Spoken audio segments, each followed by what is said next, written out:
আগে দেশ পরে দল বললেন সুদীপ্ত দাস। প্রিয় প্রধানমন্ত্রী নরেন্দ্র মোদীর এই পদযাত্রা আমাদের মাননীয় মুখ্যমন্ত্রী শ্রী শুভেন্দু অধিকারী এলাকায় এলাকায় পালন করতে বলেছেন। এই কর্মসূচিকে সামনে রেখে ভারতের ৮০তম স্বাধীনতা দিবস এবং হর ঘর তিরঙ্গা অভিযান উপলক্ষে বাংলা সহ গোটা দেশ জুড়ে বিজেপির উদ্যোগে তিরঙ্গা যাত্রা অনুষ্ঠিত হচ্ছে।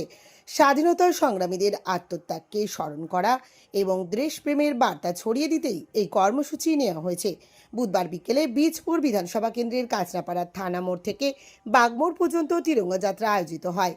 উক্ত তিরঙ্গা যাত্রায় অংশ নিয়ে তৃণমূলকে কটাক্ষ করে বীজপুরের বিধায়ক সুদীপ্ত দাস বলেন, দেশ সুরক্ষায় শহীদ সেনাদের যথাযথ সম্মান দেওয়া হয়নি। যদিও আজকে চাপে পড়ে তারা সম্মান জানাচ্ছেন, কিন্তু পশ্চিমবঙ্গের প্রতিটি মানুষ আজ গর্বের সঙ্গে বলছেন, আমি ভারতীয়। সুদীপ্তের কথায় আগে দেশ পরে দল।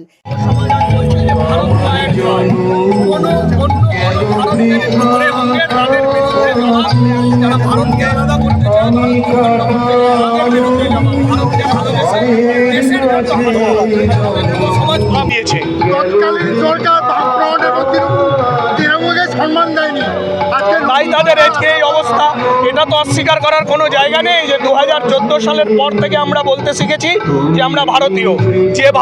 যে বাঙালি স্বাধীনতা আন্দোলনে অংশগ্রহণ করেছিল, সেখানে থাকা একটা দল স্বাধীনতা পতাকা উত্তোলন করতো না। যদি আজকে চাপে পড়ে তারা করছে, কিন্তু আজকে পশ্চিমবাংলার প্রতিটা মানুষ গর্ব করে বলছে আমি ভারতীয়, এবং প্রতিটা ঘরে পতাকা থাকবে, আমাদের তিরঙ্গা পতাকা।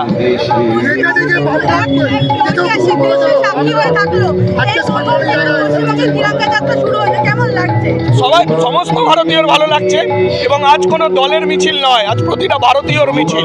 যারা ভারতীয় তারা এই মিছিলে অংশগ্রহণ করছে, রাস্তায় দাঁড়িয়ে বাড়ির থেকে দেখছে, এবং প্রতিটা ঘরে তারা তিরঙ্গা মানে পতাকা তুলবে 15ই আগস্ট। তিরঙ্গা দেশ ব্যাপারটাই তো ছিল না, ছিল দল, আমি এই দল ও ওই দল। আর আজ আমরা প্রত্যেকে বলছি আমরা ভারতীয়, আগের দেশ তারপরে দল। চলো। এদিন তিরঙ্গা যাত্রায় হাজির ছিলেন বিজেপির বারাকপুর জেলার সভাপতি তাপস ঘোষ, জেলা কমিটির সদস্য রবিশঙ্কর সিং প্রমুখ। বলেছে আজাদি ছুটা হয়, তারা জাতীয় পতাকা তুলতো না, তারা জাতীয় পতাকাকে মানতো না। পরবর্তীকালে যে সরকার এলো, যে ভারত মাতা প্রতিনিধি